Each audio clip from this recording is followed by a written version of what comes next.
Hi everyone, welcome back. I'm so happy to be back with a new video to talk about all my tips and tricks with the Beauty Blender.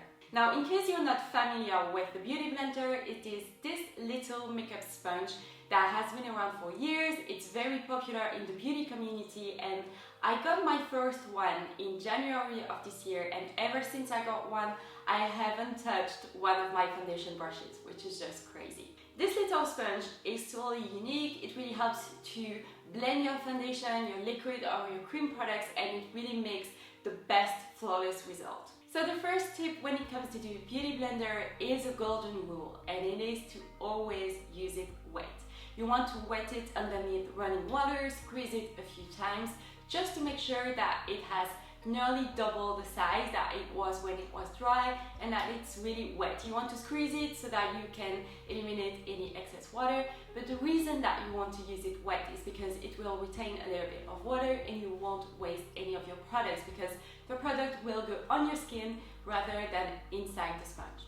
The second tip with the Beauty Blender to get a flawless finish is to bounce it around your skin. You want to bounce it, tap it, roll it. You don't want to slide it across your face. That's not gonna work. If you want a flawless result, just bounce, bounce, bounce on your face and I promise it will be flawless. Now you might have seen that there are quite a few dupes for the Beauty Blender. As far as I'm concerned, I've tried a couple of them and nothing compares to the original Beauty Blender. It's a little bit more expensive, but it really is the best out there. It's completely latex free.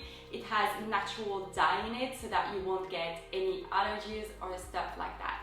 That being said, there is one exception. I really like the Real Techniques Miracle Sponge that I've had for years.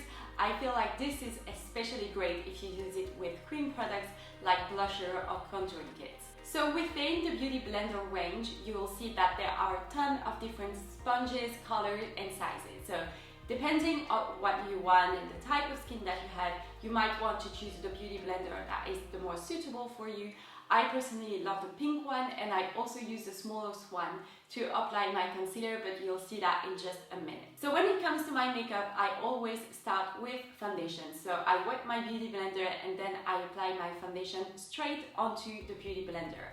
And today I'm using my new favorite that you saw in my recent video with all my current drugstore favorites, and that's the Maybelline Superstay 24-hour foundation. I just love this foundation. So I apply it on the Beauty Blender and then I just tap tap tap on my skin and I make sure to bounce it all around to make sure that everything is blended in and looks very flawless. After that I move on to concealer, and it's no secret that my favorite is the Maybelline Age Rewind in the highlighting shade. I use it of course underneath my eyes. I bring it down into a triangular shape so that it will highlight my face a little bit, and I also apply it on my forehead, down my nose and on my chin. When it comes to blending it on my face, I use my pink Beauty Blender just like I did with the foundation. But when it comes to the under eye area, that's where I use the Micro Beauty Blender. This is just basically a very tiny beauty blender that we need to wet as well, just like the regular one. But it is great to reach those hard to get to areas underneath your eyes, and it really provides a beautiful finish for your concealer. After that, I move on to contouring, and you know it, I talked about my love for the contouring kit from L'Oreal. Recently, it's a beautiful kit, so easy to use because those are cream products.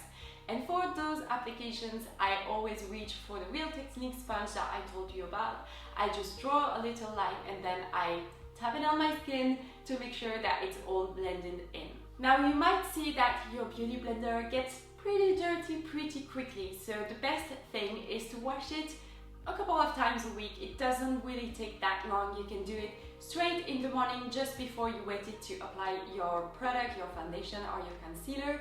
I personally love to use the Beauty Blender Cleanser liquid. I've tried the solid one, didn't like it as much, but the liquid one is just the best. And I actually got a very good value kit at Sephora where you get 2 Beauty Blender and the Beauty Cleanser for the price of 2 Beauty Blenders. So basically the cleanser is completely free.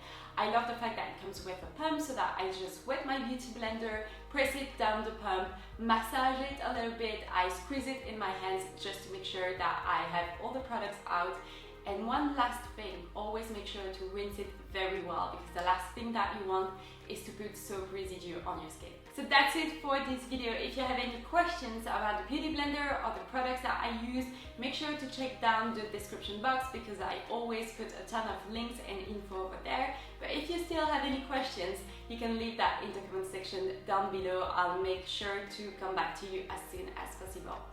Thank you so much for watching, and I will see you next time. Bye!